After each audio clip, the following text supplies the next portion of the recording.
Beberapa hari yang lalu, Aliansi Masyarakat Pati Bersatu atau disingkat dengan MPB tiba di kota Jakarta untuk persiapan demo tanggal 27 Agustus 2026.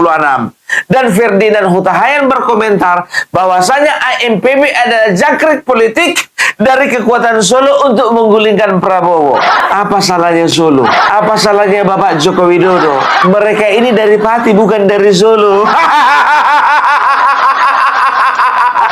Jangan begitulah kawan.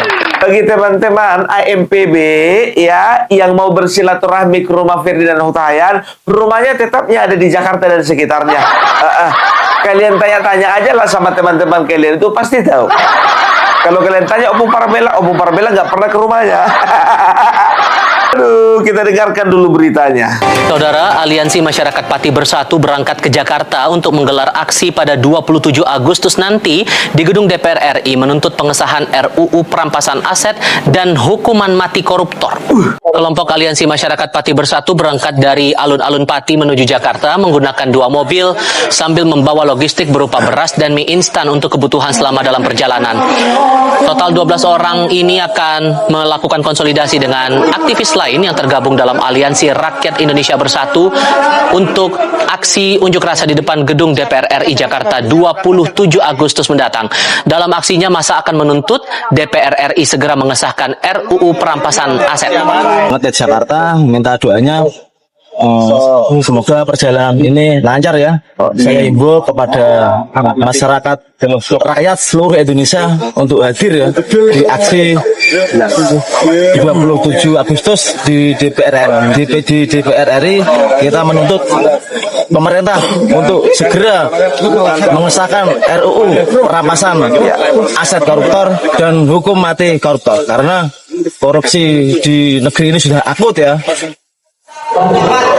Sebelumnya pada 13 Agustus lalu, masa menduduki kantor DPRD Pati, Jawa Tengah, menuntut parlemen daerah menyetujui pengesahan Undang-Undang Perampasan Aset dan hukuman mati bagi para koruptor.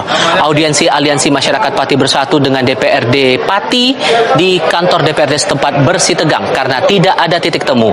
Akhirnya anggota DPRD yang tertahan di ruang paripurna dievakuasi polisi. Masa kemudian bertekad menyampaikan tuntutannya di gedung DPR RI agar Undang-Undang Perampasan Aset dan hukuman mati bagi koruptor bisa segera disahkan. Terus selanjutnya masalah tidak bisa Nah, ya, jadi kalau ku bilang hati-hati kalian sama rakyat yang dari Pati. Bayangkan kalian saudara-saudara kita yang di Pati, Bupati aja tergulingkan. Bukan cuma digulingkan, tergulingkan. Tepuk tangan dulu untuk saudara-saudara kita yang dari Pati. Ini biar tahu kalian ya, teman-teman kita di sana ini fenomenal ini, biar tahu kalian. Coba bayangkan kalian, tujuannya mereka audiensi, tujuannya mereka itu untuk aksi, kan begitu. Masuk mereka itu ke gedung DPR. Duduk-duduk mereka itu di ruang DPR. Sehingga tahu gak kalian ya, anggota DPR tertahan di dalam dan harus dievakuasi oleh polisi. Karena memang sejatinya gedung DPR itu adalah milik rakyat. Ya, mereka itu kan wakil kita. Ya kan? Mereka itu kita yang gaji. Gedung itu kita yang bangun. Kan begitu. Suka-suka kita dong. Tapi jangan juga nggak sopan. Masa ada kursi, duduk di kursi DPR biar tahu kalian. Tapi dia diangkatnya kakinya ke meja. Nggak begitu juga sih, Bang. Tapi nggak apa-apa lah ya. Jadi bisa dikatakan ya, ini adalah bentuk protes ya daripada masyarakat, daripada rakyat terhadap ya pengesahan rancangan undang-undang perampasan aset itu ya dinilai terlalu lama. Terlalu lama. Bayangkan kalian rancangan undang-undang perampasan aset itu sudah ada sejak 2008. 2008 ini 2026, hampir 20 tahun. Coba bayangkan kalian, undang-undang yang lain ya itu bisa disahkan dalam waktu 1 tahun 2 tahun. Untuk undang-undang perampasan aset butuh waktu 20 tahun. Karena memang isinya mengerikan, merampas aset. Ditambah lagi tuntutan daripada teman-teman kita di MPB ya, bukan cuma merampas aset koruptor, hukuman mati. Ngeri. Hukuman mati. Mas, Kalau bisa permintaan ini Mas ya, permintaan. Kayak mana kalau misalnya andai kata ini ya, kita kerjakan dulu satu-satu Mas. Yang perampasan aset dulu. Hukuman mati ntar lah belakangan 5 tahun lagi kono loh. Ngeri. Ya, dan ini ya apa namanya AMPB di Jakarta ini ternyata mereka mendapat dukungan ya dari beberapa aliansi. Ada dari Betawi, ada dari Bogor, ada dari yang lain-lainnya juga ya. Coba kita lihat dulu dari Forum Betawi mendukung AMPB. Ini saya mendirikan laku akan membantu perjuangan teman-teman masyarakat Pati. Beliau supaya politik mari kita demo sesuai dengan aturan yang berlaku ada demo kita keluar demo lagi tandur kita lagi. Ya, jadi intinya nanti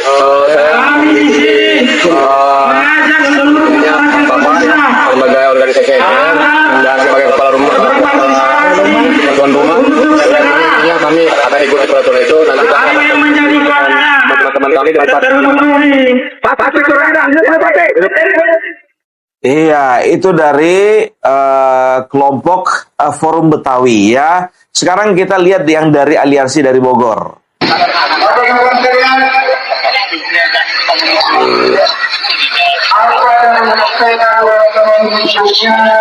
Aliansi dari Bogor, bro. Apa namanya, Pak? Aliansi apa ini? BBR. Orang Betawi. Oh, orang Betawi. Kita minta di sini.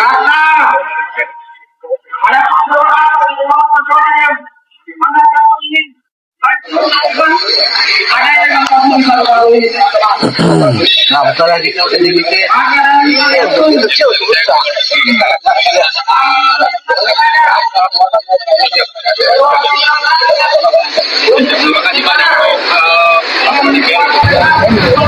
Nah, kayak gini nih. Ini yang nggak boleh nih. Hah? Katanya aktivis dari Bogor. Hah? Nggak taunya yang disorot yang dari Betawi. Aduh, kadang-kadang orang ini bukannya bilang apa. Boleh, ya boleh kita itu menyebarkan video. Tapi harus sesuai dengan faktanya. Ya, jangan bikin video-video hoax gitu loh ya.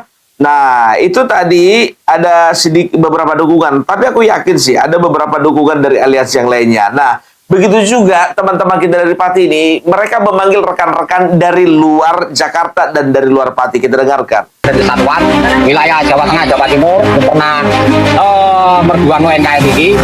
Ini aku nagih janji. Pokoknya sana nih kancaku, aku nagih janji. Jenengan pernah berjanji mati kalau aku. Wilayah Tuban, Blitar, Banyuwangi, Jombang, monggo nggak Dano, tanggal 10 Kepalur. Dulur Selatan udah janji. Sumatera, Palembang, terus Bengkulu, Kulut, Tebing Tinggi, Lahat, monggo nggak Dano. Dulur mana ini bisa nih? Mohon bantuan nih. Luar biasa ya, nyampe ke tebing tinggi Pak Sumatera Utara. Aduh ya, jadi kalau menurutku ya ini adalah tindakan yang sah menurut undang-undang, menurut konstitusi. Karena apa ya, mengeluarkan pendapat itu adalah hak daripada kita masyarakat. Tapi ingat ya, jangan pernah melakukan tindakan anarkis dan juga jangan pernah terpancing untuk melakukan tindakan-tindakan yang mengarah kepada kerusuhan. Ya, karena sejatinya perampasan aset itu, undang-undang perampasan aset itu, ya, itu mulai dari getol-getolnya itu mulai dari Presiden Bapak Joko Widodo, ya, sudah ada mulai 2008, tapi Bapak Joko Widodo, ya, pernah melemparkan itu ke DPR, ya, tapi sampai 2 periode Bapak Joko Widodo selesai, ya, tidak ada keseriusan DPR untuk mengesahkan rancangan undang-undang menjadi undang-undang. Nih, Bapak Joko Widodo nih. Saya mendukung penuh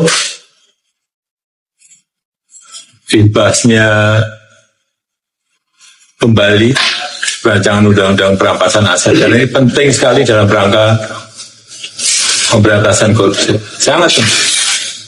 Dan itu sudah, seingat saya sudah 3 kali kami mendorong agar RUU perampasan aset ini Betul. pada saat itu 3 kali. segera dibahas di DPR, dan di tahun 2023 bulan Juni kita juga mengirimkan surat ke DPR untuk segera RUU perampasan aset itu dibahas di DPR.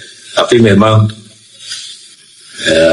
fraksi-fraksi di sana belum menindaklanjutinya saat itu. Kendalanya apa Pak waktu itu Pak? Keserangannya seperti apa, kendala kenapa dibahas saat itu apa Pak? Ya, fraksi-fraksi mungkin belum ada kesepakatan. Dan kesepakatan itu memang biasanya kan atas perintah ketua-ketua partai. Berarti kalau untuk menanggapi yang kali ini nanti Pak Jokowi mengapresiasi sekali nih kalau itu langkah sekali. Ya, saya kira sangat bagus kalau RUU perampasan aset segera dibahas. Dan itu juga menjawab keinginan publik, keinginan luas publik untuk segera diselesaikan RUU perampasan aset. Urgensinya apa sih Pak untuk perampasan aset ini disahkan? Pemberantasan korupsi. Yes. Itu kalau nanti selesai kan yang korupsi itu bisa hartanya dirampas. Ya. Pak 3 kali tadi itu tahun berapa saja Pak? Lupa, terakhir Juni 2023. Pendukung undang-undang perampasan aset, saya mendukung. Enak aja, udah nyolong, nggak mau kembalikan aset, gue tarik aja deh itu. Setuju? Bagaimana kita teruskan?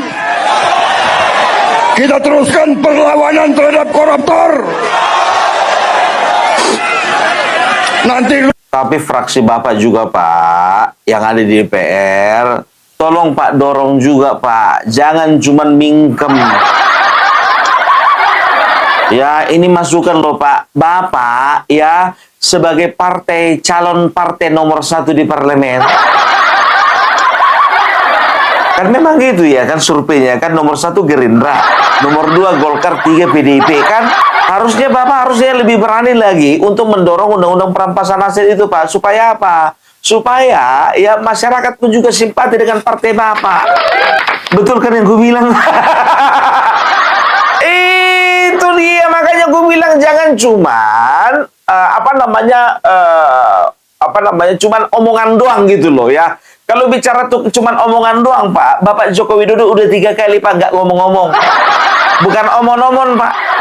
Bapak Joko Widodo 3 kali ya, tapi cuman mau dibilang ya kan emang dasar apanya aja yang nggak mau membahas anggota DPR. Karena apa?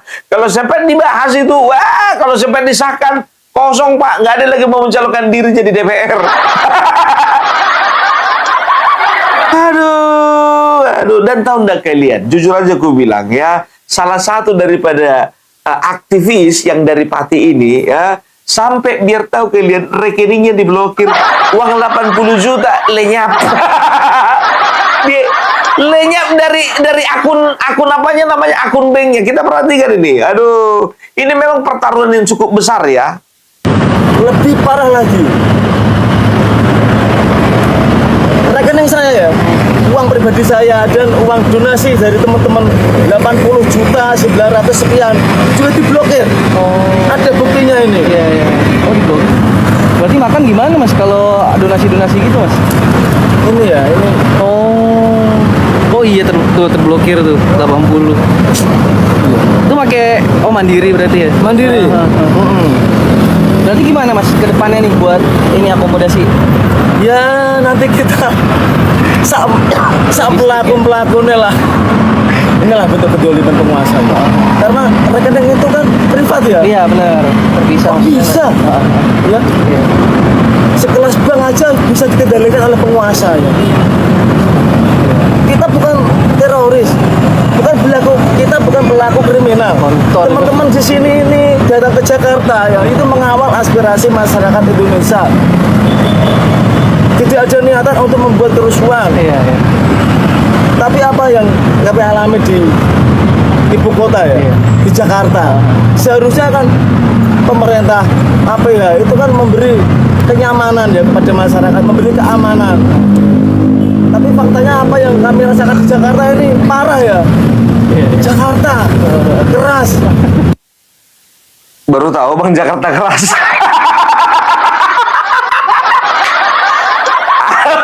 Sekarang begini Mas, bukannya bilang apa ya? Ini mana tahu ya, saking kerasnya Jakarta, ya kan, saking kerasnya Jakarta. Begitu memasuki wilayah perbatasan Jakarta, ya rekening Bapak kosong. Itulah saking kerasnya. Tapi cek dulu, mana tahu udah berpindah tangan ke Febri Adriansyah.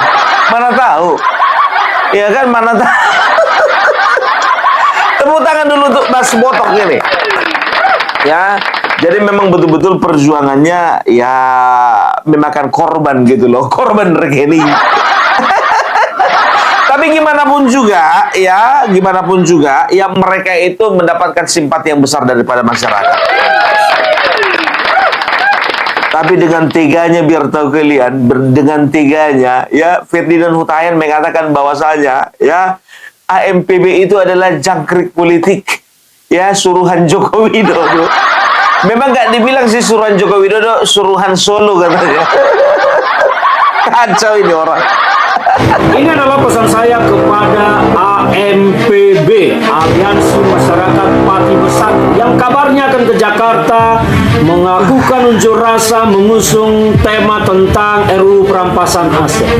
Saya sebetulnya mau tertawa melihat kalian yang ingin mengusung tema RUU perampasan aset ini sebagai tema untuk unjuk rasa. Karena apa? Jauh-jauh kalian dari Pati membawa isu ini ke Jakarta bagi saya adalah sebuah lelucon. Saya tidak mau berbicara lebih lanjut mengapa saya menganggap seperti itu, karena saya tahu kalian siapa. Itu yang pertama. Yang kedua, isu RUU perampasan aset yang kalian usung ini adalah isu tunggangan, dan saya mau mengatakan bahwa kalian sesungguhnya telah ditunggangi oleh pihak politik tertentu, dan banyak telunjuk mengarah kepada kekuatan politik Solo yang menunggangi kalian untuk menciptakan situasi tidak kondusif, situasi yang tidak damai di Jakarta. Padahal kalau kalian mau bersuara di Pati juga kalian cukup bisa bersuara tentang RUU perampasan aset ini. Mengapa kalian harus ke Jakarta? Kalian punya kepentingan tertentu, kalian ditunggangi kelompok tertentu, dan kami akan melawan itu. Apapun yang upaya kalian. Terus kaminya siapa? Hah? Kau sekarang ada di partai mana sih? Nggak jelas. Kaminya siapa? Tanya dulu kau. Kami akan melawan itu. Sekarang gue bilang sama, terserah kau berpendapat apa, tapi jangan pernah secepat itu kau mengambil kesimpulan bahwasanya, ya, teman-teman dari AMPB ini, ya, ini ditunggangi kepentingan politik Solo, ya, untuk menumbangkan Bapak Prabowo. Terlalu pendek pikiranmu kawan, terlalu pendek. Ternyata bukan cuma rambutmu aja yang pendek, pikiranmu juga pendek. Orang banyak rambutnya pendek tapi pikirannya panjang. Banyak orang rambutnya panjang, pikirannya pendek. Nah ini kok rambut pendek, pikiran juga pendek. Apa-apa Solo.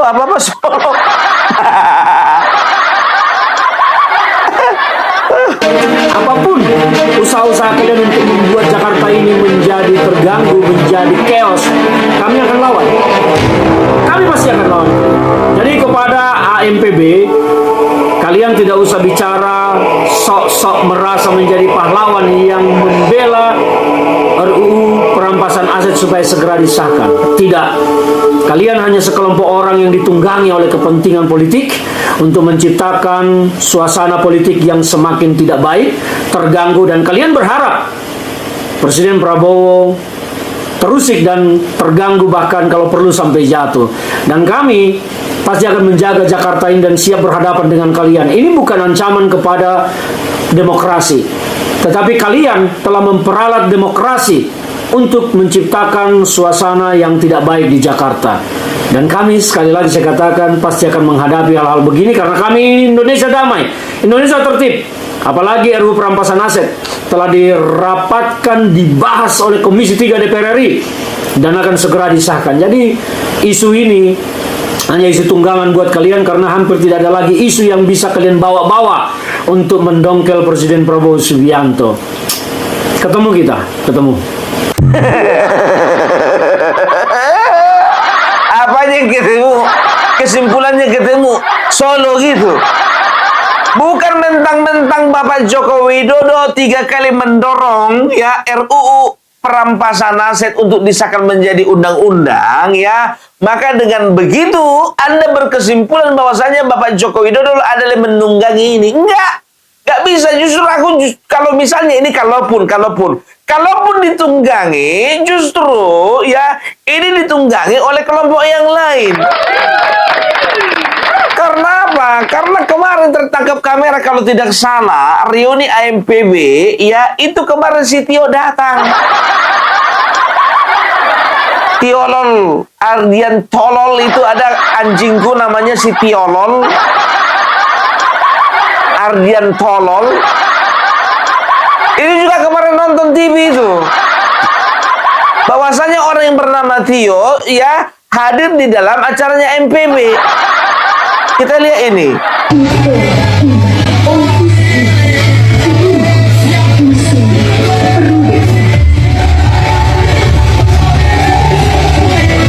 Nah, udah lihat kan? Aku nggak tahu apa kepentingannya si Tio. Tapi si Tio ini cukup berbicara cukup banyak. Selain si Tio, ya kemarin itu ke acaranya MPB, itu juga biar tahu kalian hadir namanya Ugroseno. Nggak tahu aku apakah karena si Tio dari Pati, Ugroseno dari Pati, jadi mereka merasa bahwasanya ya AMPB ini adalah bagian daripada masyarakat Pati, ya bagian dari mereka juga. Sah-sah saja, gak ada masalah itu, kan begitu ya, gak ada masalah. Makanya aku bilang, aku lebih percaya justru kalau misalnya ditunggangi loh ya, kalau misalnya ditunggangi itu pihak yang sebelah sana, bukan Bapak Joko Widodo. Apa-apa kau Joko Widodo, asal ada yang berpotensi kerusuhan Bapak Joko Widodo, leset. Jadi kita dengarkan dulu ya kenapa harus undang-undang perampasan aset ini. Ingat ya, aku lebih setujunya perampasan asetnya hukuman mati nanti dulu. Minta maaf ya untuk teman-temanku yang dari Pati. Karena kita perlu merampas aset mereka daripada merampas nyawa mereka. Aset mereka yang penting buat kita, bukan nyawa mereka. RUU perampasan aset kembali menjadi topik panas setelah masuk dalam agenda prioritas pembahasan Komisi 3 DPR RI. Padahal rancangan undang-undang ini sudah dibicarakan hampir 2 dekade. Lalu kenapa baru sekarang kembali ramai? Ternyata gagasan RUU perampasan aset sudah muncul sejak sekitar tahun 2008. Tujuannya adalah memberikan dasar hukum yang lebih kuat agar negara dapat merampas aset yang berasal dari hasil kejahatan, seperti korupsi, pencucian uang, narkotika, hingga kejahatan terorganisasi. Selama ini, Indonesia memang sudah memiliki aturan mengenai penyitaan dan perampasan aset dalam berbagai undang-undang. Namun, prosesnya umumnya harus menunggu putusan pengadilan yang berkekuatan hukum tetap terhadap pelakunya. Dalam praktiknya, kondisi ini sering menjadi kendala karena aset sudah lebih dulu dipindahkan, disembunyikan, atau dialihkan kepada pihak lain. Nah, melalui RUU perampasan aset, pemerintah ingin memperkuat upaya mengejar harta hasil kejahatan. Bahkan, dalam kondisi tertentu, aset tetap dapat diproses meskipun pelakunya meninggal dunia, melarikan diri, atau tidak dapat dihadirkan ke pengadilan. Tentunya semua itu tetap harus melalui mekanisme pengadilan dan pembuktian yang diatur dalam undang-undang. Meski sudah masuk program legislasi nasional atau prolegnas berkali-kali, pembahasan RUU ini terus tertunda. Salah satu penyebabnya adalah masih adanya perbedaan pandangan mengenai batas kewenangan negara dalam merampas aset, serta bagaimana menjamin hak kepemilikan warga negara tetap terlindungi. Belakangan ini, pembahasan kembali dipercepat. Bahkan, Wakil Presiden Gibran Rakabuming Raka menyatakan dukungannya agar RUU perampasan aset segera disahkan. Menurut pemerintah, aturan ini diharapkan dapat memaksimalkan pengembalian kerugian negara dan memberikan efek jera bagi para pelaku korupsi. Data Indonesia Corruption Watch menunjukkan kerugian negara akibat kasus korupsi mencapai ratusan triliun rupiah dalam beberapa tahun terakhir. Namun, nilai aset yang berhasil dikembalikan kepada negara masih jauh lebih kecil dibandingkan kerugian yang ditimbulkan. Inilah yang menjadi salah satu alasan mengapa RUU ini kembali didorong. Tapi, tidak semua pihak langsung setuju. Sejumlah ahli hukum menilai RUU ini harus memiliki batasan yang sangat jelas agar kewenangan merampas aset tidak berujung pada penyalahgunaan kekuasaan. Mereka menekankan pentingnya pengawasan hakim, hak masyarakat untuk membela diri, serta mekanisme pembuktian yang kuat. Menurut Kakak, apakah hasil korupsi itu harus dibalikin lagi ke negara? Kalau menurut saya harus sih, soalnya kan itu uang yang bukan hak mereka ya, harta bukan hak mereka, dan dari awal harusnya itu bukan milik mereka gitu loh. Ya, saya setuju, karena memang harus dirampas oleh negara, karena itu bukan hak pejabat korupsi. Kalau misalkan RUU ini nanti disahkan nih, menurut Kakak yang paling ideal tuh hasil koruptor tuh dibalikin ke negara, apa hak masyarakat tetap terjaga ya? Dua-duanya penting sih, cuma yang paling utama kayaknya hasil korupsi itu harus dikembaliin ke negara, karena itu kan bukan hak mereka. Ya, menurut saya RUU perampasan aset ini memang harus diterapkan dikarenakan yang memang itu hak milik masyarakat agar pejabat yang korupsi tidak menikmati hasilnya. Kalau dilihat dari dua sisi, tujuan RUU ini sebenarnya cukup jelas, yaitu agar hasil kejahatan bisa kembali menjadi milik negara dan tidak dinikmati oleh para pelakunya. Tapi di sisi lain, negara juga harus memastikan bahwa setiap proses berjalan secara adil, transparan, dan tidak merugikan masyarakat yang tidak terlibat dalam tindak pidana. Jadi sekarang fokusnya bagaimana caranya agar pemberantasan korupsi bisa berjalan lebih efektif tanpa mengabaikan prinsip keadilan dan kepastian hukum. Bagaimana menurut kawan muda paham? Apakah RUU perampasan aset perlu segera disahkan? Atau menurut kalian masih ada hal-hal yang harus diperbaiki agar tidak menimbulkan penyalahgunaan wewenang? RUU. Udah dengar kan? Itu dia. Jadi jangan asal-asalan gitu. Kalau bicara tentang RUU perampasan aset itu sudah sejak 2008, hampir 2 dekade, kan begitu. Nah, Ahmad Sumidasko juga mengatakan bahwasanya ini sudah dibahas, sedang berproses gitu loh ya, sedang berproses ya. Kita kasih aja lah kesempatan kepada wakil kita yang ada di gedung DPR yang mewah sana untuk membahas ini ya. Kalaupun misalnya nggak kelar dalam setahun, kita tunggu sampai 20 tahun lagi. Yang penting masih berproses. Aduh. RUU perampasan aset pada saat ini sudah berproses di DPR, dan tentunya Dewan Perwakilan Rakyat Indonesia dan khususnya Komisi Teknis yaitu Komisi 3 yang sedang membahas pada saat ini sedang meminta partisipasi publik yang sedemikian banyak animo dari kumpulan masyarakat, organisasi, profesi maupun perorangan yang ingin memberikan masukannya. Sehingga kemarin Komisi 3 pada saat reses pun tetap terus membahas partisipasi publik dari rancangan undang-undang perampasan aset.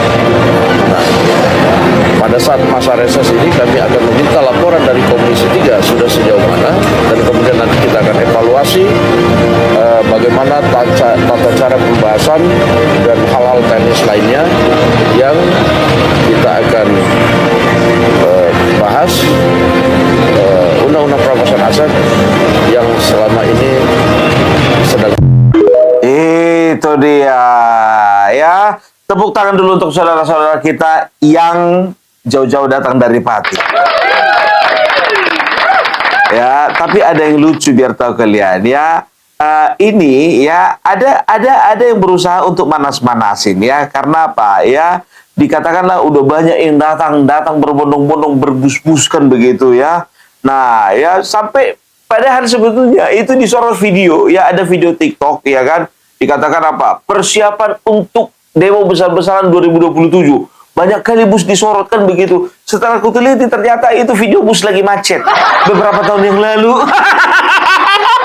Nah ini contohnya nih. Lihat itu. Kami siap menuju DPR RI 27 Agustus 2026. Udah jelas-jelas itu ya kemacetan. Tandanya itu video lagi banyak bus lagi macet gara-gara mudik. Aduh, kita jangan mau disesatkan dengan hal-hal seperti ini ya. Harus kita pakai akal sehat. Kalau kita ya tidak setuju dengan hal-hal yang dilakukan pemerintah, kita tidak setuju dengan kebijakan pemerintah dan ada tuntutan kita, sampaikan itu dengan baik, dengan bijaksana. Ya bukan dengan begini caranya. Ini kan menakut-nakuti ini. Nah, ini lagi nih ya. Apa nih namanya nih? Ya, siap menelanjangi Puan Maharani.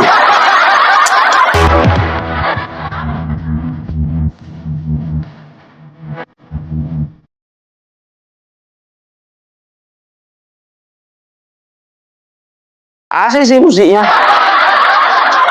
Tapi narasinya ini berbahaya ini. Kalian tengok itu bus itu lagi di jalan tol. Nggak begitu juga. Ingat ya teman-teman, ya kita boleh unjuk rasa, kita boleh protes, tapi kita jangan melakukan hal-hal bodoh seperti itu. Nggak bisa, ini hal yang tidak dibenarkan gitu loh ya. Ada yang bilang ya kan barisan bus sudah datang dari Lampung. Ratusan bus sudah datang dari Sumatera. Aduh, ya jadi apapun ceritanya, ya kita hargai saudara-saudara kita, teman-teman kita menyampaikan aspirasinya di gedung DPR, terlebih lagi dari AMPB, ya. Kalau berbicara tentang ditunggangi politik, siapapun juga, ya, ada kemungkinan menunggangi hal-hal seperti ini, ya. Nah, sekarang yang jadi pertanyaannya, ini mahasiswa UI nggak ada rencana ini bahas-bahas undang-undang perampasan aset. Nggak kepengen kalian demo untuk mendorong pemerintah, mendorong DPR mengesahkan undang-undang perampasan aset. Pasti MBG terus. Repot. Ya, jadi itu dulu dari Rombong Parpelak. Ya, kita akan lihat bagaimana perkembangan beberapa hari ke depan. Salam NKRI, NKRI harga mati.